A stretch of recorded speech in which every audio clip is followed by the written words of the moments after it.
Chosen ones, listen closely. This 1,200-year-old manuscript explains the first 7 days after death. This is not just a story. It's a resurrection of memory, a pulling back of the curtain that time tried to seal. There exists an ancient manuscript, over 1,200 years old, hidden from the mainstream, whispered about in the corners of monasteries, enchanted in dim candlelight by monks who never dared speak its truths aloud outside sacred walls. A manuscript that explains what happens, not in theory, but in spiritual certainty, in cosmic rhythm, in vibrational sequence, in the first 7 days after the human spirit departs from its body. What it says will disturb you. What it reveals will awaken you. What it carries is not just information. It is soul memory. It is something you once knew before birth, and now you are about to remember it again. The moment of death is not the end. It is a beginning. It is not a vanishing. It is a passage. You, the eternal observer, the witness within the flesh, will feel the release before the body even realizes it is gone. And on that first day, the soul hovers. It lingers above the body, watching in stillness. There is no pain, only an overwhelming silence. Time no longer ticks, it stretches. Sound changes. Light becomes alive. And you, the soul, begin to feel everything around you with no filter. You feel the thoughts of the living. You hear the weeping of loved ones, not just their cries, but the energy behind the sorrow. You sense every unspoken word, every regret, every hidden forgiveness. The body is still there, but you are not it anymore. The separation begins, and the soul experiences its first echo of freedom, but also its first moment of disbelief. On the second day, confusion sets in for those who have not prepared. The soul, having left the body but still bound by earthly attachments, begins to drift. It is drawn to places it once loved, its home, its children, its lover's scent on a pillow, the corners of the room where it used to dream. It sees everything, but it cannot interact. The manuscript describes this phase as the echoing, where the soul hears life continue without it. For many, this is the most painful part, not because they are gone, but because they realize how little they truly lived. They realize how often they postponed joy, how often they swallowed their truth, how many times they betrayed their own intuition just to be accepted. And now they are witnessing the life they left behind, and they feel the weight of their own silence. The third day begins the reckoning. The manuscript refers to this as the river of mirrors. This is not a place, it is an experience. The soul is taken inward, not by force, but by vibration. It begins to relive its life, not through memory, but through energetic imprint. Every word spoken, every action taken, every intention carried within is replayed through the eyes of those it affected. The soul feels how it made others feel. Every moment of love creates a warmth that embraces the soul. Every moment of harm causes the soul to tremble in its own energetic imbalance. But there is no judgment, only awareness. The manuscript says the soul is not punished by a god, but by its own level of consciousness. It is here that many begin to weep, not with regret, but with reverence. For now they understand how sacred every second was. By the fourth day, the soul is met with the voices. These are not hallucinations or visions. They are the spiritual guides, ancestors, and protectors who have walked with the soul unseen throughout its lifetime. They do not appear as figures unless the soul is still bound by form.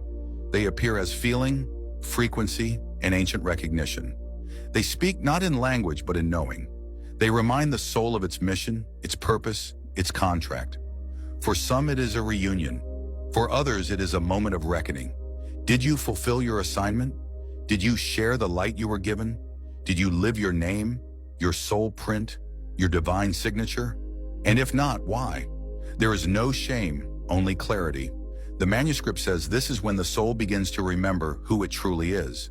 Not the role it played on earth, but the being it has always been.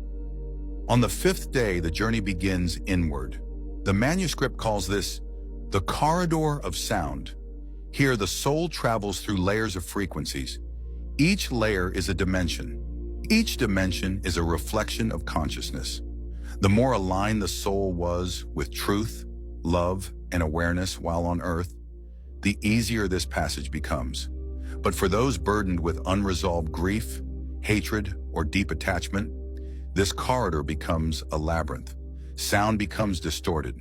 The soul may hear screams that come from its own guilt, or laughter from moments it forgot, or silence so vast it becomes unbearable. This is the purification, the alchemical fire. The soul must face itself in pure frequency. It cannot lie. It cannot hide. It must be sound enough to pass through sound.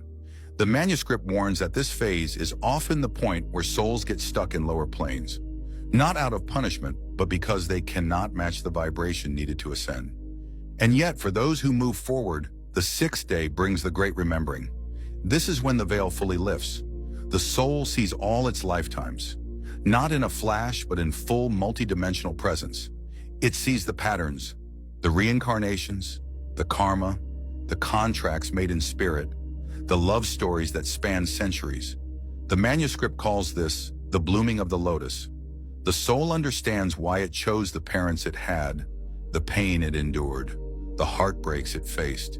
It sees the purpose behind the suffering. It weeps again, but this time with awe, because now all the questions have answers. All the confusion turns to clarity. All the pain makes sense. The soul sees that everything was designed to bring it back to this moment of remembrance. Nothing was random. Every encounter, every loss, every miracle, it was all orchestrated by the soul itself to remember its own divinity. On the seventh day, the decision is made. Some souls are invited to ascend. Others choose to return, and some remain in the in-between, still attached, still learning, still healing. The manuscript says the choice is always made in love. If the soul is not ready, it will be reborn. If the soul has completed its cycle, it moves on. If the soul feels it must stay and guide others, it becomes a guardian. But all are embraced. None are cast out. There is no hell, only separation. There is no heaven, only remembrance. The highest realm is not a place. It is a state of being, a frequency where the soul is fully awake, fully sovereign, fully luminous. And so the manuscript closes not with fear, but with empowerment. It says to the living, do not wait until death to awaken. Live now as the soul you are. Speak the truth now. Heal now. Love now. Release the attachments now. Because when death comes, it does not give you a new self. It shows you who you've always been. The first 7 days after death are not meant to scare you. They are meant to prepare you. And if you are hearing this message, it is because your soul is ready. Ready to remember. Ready to rise. Ready to live beyond the illusion. And as the manuscript's ink begins to fade beneath the weight of time, its message only grows louder for those with eyes to see and ears to hear. It is not the living who understand death. It is the dying who understand life. The soul, now having passed through the 7-day corridor, becomes fully aware that the body was merely a costume, an avatar, a temporary garment to carry out a divine mission cloaked in flesh. What we called suffering was often the soul screaming through silence, asking us to wake up. What we called failure was the soul recalibrating us back toward alignment. What we called coincidence was the whisper of our own higher self rerouting us toward purpose. Many who return from this journey speak of a great light, but the manuscript clarifies, it is not a light outside you. It is the light within you being reflected everywhere. That light is your true self, the same light that sparked creation, the same light that the ancient mystics called the breath of the all. And in that state, the soul understands that death was never the opposite of life. It was the opposite of birth. Life is eternal. Life is what you were before you entered this world, and life is what you return to when you leave it. But why is this knowledge hidden? Why is this manuscript locked away in temples and buried in tombs? Because a soul that remembers cannot be ruled. A soul that knows what happens after death begins to fear nothing, and a being who fears nothing becomes uncontrollable, becomes divine, becomes awakened. The manuscript was not meant to haunt you with fear, but to haunt the illusion with your awakening. Because once you remember, you can no longer be manipulated. You do not chase material validation. You do not sell your soul for social acceptance. You do not cower before systems built on lies. You live as a sovereign frequency, and your very presence begins to crack the walls of the matrix. It is written in the margins of the manuscript, scrawled by the hand of a monk who refused to be erased. The greatest death is the death of forgetfulness, but the greatest resurrection is remembrance. And so, what are you doing with your now? That's the question every soul must answer before the first day after death. Are you living or are you surviving? Are you speaking truth or are you repeating scripts?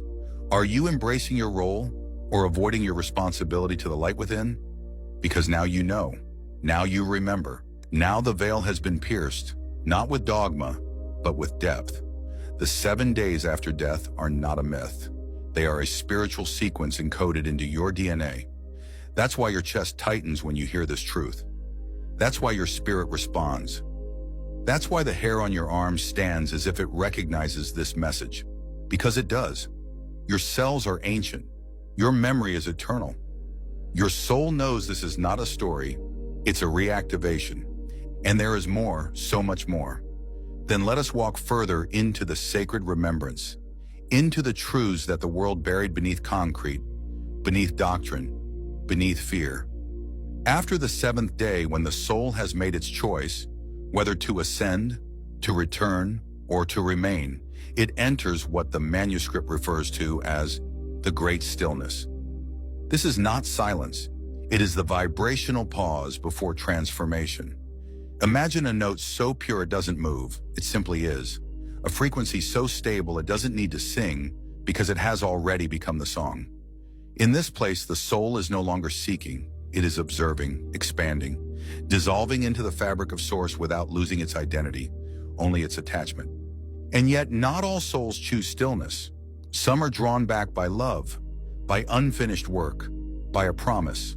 The manuscript speaks of the returners, souls who carry sacred codes, the seeds of divine memory, and they choose to come back not for karmic repetition, but for restoration. These are the ones you see in your dreams, the ones who show up in your life as light, who speak in riddles, who seem ancient even in a young body.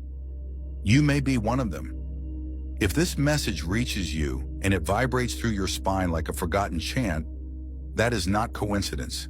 It is spiritual recognition. The returners are not here to be worshipped. They are here to remind others that they are gods forgetting their godhood. The manuscript warns, the more deeply the soul sleeps, the harder it is to awaken. Not because the truth becomes harder to find, but because the soul begins to mistake the illusion for reality. And so the cycle continues, birth after birth, death after death, until something breaks the cycle, until a word, a sound, a pain, a kiss, a crisis, something triggers the remembering. And from that crack in the illusion, the soul begins again. It's a spiral, not a line. It's not up or down, it's inward. But what happens to the ones who get lost between realms? The manuscript doesn't avoid this. It calls them the wanderers. These are souls who died with such heavy attachments, such sudden trauma, or such fear that they remain suspended between worlds. Not out of punishment, but because their vibration hasn't completed its release. They haunt not because they want to, but because they don't know they've left. The manuscript gives an ancient ritual for releasing them, not through exorcism, but through remembrance. Speak their name, light a candle, offer them the words they never got to say, finish the song they were afraid to sing, honor them, because remembrance is the bridge.